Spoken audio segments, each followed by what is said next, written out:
Come with me to a faraway land of misadventure as I dip into the frontline stories of police misconduct. Recent accounts of police criminality, none of which have been reported in the press, and none of which resulted in prosecutions. And if it wasn't for the fact that all forces in England and Wales are legally obliged to publish these reports on their websites for 30 days, you wouldn't hear about them at all. Not only do these stories relate to criminal cops who've evaded prosecution, many of them evade misconduct hearings as well. They take early retirement or resign to ensure that they're never held to account.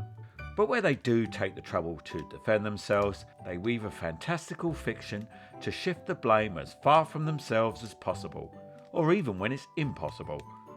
Take PC Stephen Potts. He's a Parliamentary and Diplomatic Protection Officer. PC Potts was brought before a misconduct panel in February to answer for his naughtiness. It was alleged that on the 22nd of December 2019, whilst off duty, PC Potts was observed by members of the public behaving in a suspicious manner in a residential street. Police were called, and PC Potts, upon seeing them, did the decent thing and ran away. Unfortunately, Potts couldn't get away fast enough, so he had to dump the rucksack he was carrying. A rucksack that contained all the necessary tools for breaking into somebody's home.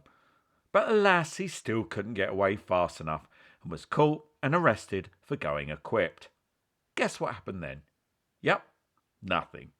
Once it was discovered PC Potts was a police officer, excuses were made, brooms were swept, carpets lifted and charges dropped. Not that any charges were brought in the first place, nor did the misconduct hearing trouble themselves as to why. My guess is that Potts wasn't planning on burgling somebody's house, but was behaving more in keeping with the police officer's psychopathy and was attempting to break into the home of an ex-lover. But of course, once the Metropolitan Police had waved their wand at the potential victim and magicked it all away, the only penalty left was to appear before a misconduct hearing, which took over a year to bring. But they really gave him what for and stuck it to him with a written warning. You know, like the written warning you'd get at work if you were caught skiving off in the toilets or stealing post-it notes or running away from the police with a rucksack full of housebreaking tools. Sorry, no, not that last one. Not unless you work for the police. Now let's move on to PC Aaron Smith. And what a story he has to tell. One that defies science, reason and reality. But science, reason and reality are very poor tellers of fact compared to a police officer. At least that's what PC Smith seems to believe. He was asked to take a with-cause drugs test by the police service because somebody there suspected him of being a cocaine addict. Of course, he was given plenty of advance warning so he could flush it from his system, but poor old PC Smith was about to become the unwitting victim of a scientific anomaly as yet undiscovered by chemists. Come the day of the test, PC Smith was found to have more coke inside him than a Colombian drug mule. How on earth could that have possibly happened, especially when the Metropolitan Police had gone out of their way to warn him of the impending test? Well, the answer was simple, if not astounding.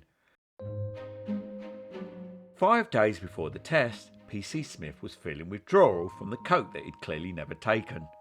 So he turned to alcohol instead. One night, he got so drunk he couldn't remember where he was or what he was doing. But whatever it was, it definitely didn't involve taking coke. That he could be certain. And yet while he lay incapacitated, some cocaine broke into his home, crept up on him unawares, and secreted itself into his system. Yep, he didn't do the coke did him. Sounds plausible, right? Well, the misconduct panel considered its merits with the following. Former PC Smith has given an account of the circumstances of cocaine being found in his system. 5 days before the WCDT, he drank so much alcohol that he could not remember the next day what had happened. He believes that on this occasion, cocaine crept into his system, to use his word. He believes the operation of ethanol on the cocaine meant that the usual process of expulsion of drugs from the system was slowed, and therefore the cocaine remained in his body 5 days later. He expected to be tested for drugs because he had told his inspector about taking nitrous oxide. He has stated that, in his view, these circumstances mean that while he takes responsibility for cocaine being in his system, he did not take cocaine knowingly. But cocaine does not creep into one's system, and he has not explained how he thought it did. The fact that he has not given any account before now of how cocaine was present in his system adds to my belief that he knowingly took it. Well, what a brilliant analysis on the part of the misconduct panel. If they'd gone any further, they might have come to the conclusion that he was a liar. Personally, I'd have said that Smith's defence in itself was all the proof they needed, because it could only have been drummed up by someone ripped to the tits on drink and drugs. Needless to say, PC Smith resigned before he could be sacked.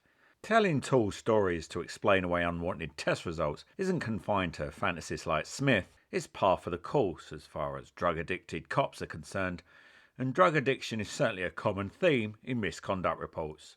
PC Aaron Johnson had his hearing last month. He'd been reporting for duty crammed full of steroids, which are a Class C controlled drug. According to the misconduct hearing, this amounted to discreditable conduct because the steroids had caused a noticeable change in his behaviour, such as irritability, aggression, anger, paranoia and severe mood swings. How they discerned all that from ordinary police behaviour is anyone's guess. Of course, PC Johnson tried to diminish his wrongdoing by saying he'd only taken steroids once over a 3-day period to cope with the stresses of being himself. Well, if this is what he was taking to calm down, I'd hate to see what he was taking to get himself worked up. Gamma radiation, perhaps? PC James Fridlington, 3605 of West Yorkshire Police. This paragon of police virtue was out in Leeds late one night where he attended the Revolution Bar in Cool Lane, pissed as an off-duty police officer, despite the fact he was to be on duty just a few hours later by 7 a.m. He was so drunk that he was swaying about all over the place, bashing into things and just generally causing a nuisance. So much so, a doorman approached him and asked him if he wouldn't mind leaving. But PC Fridlington refused.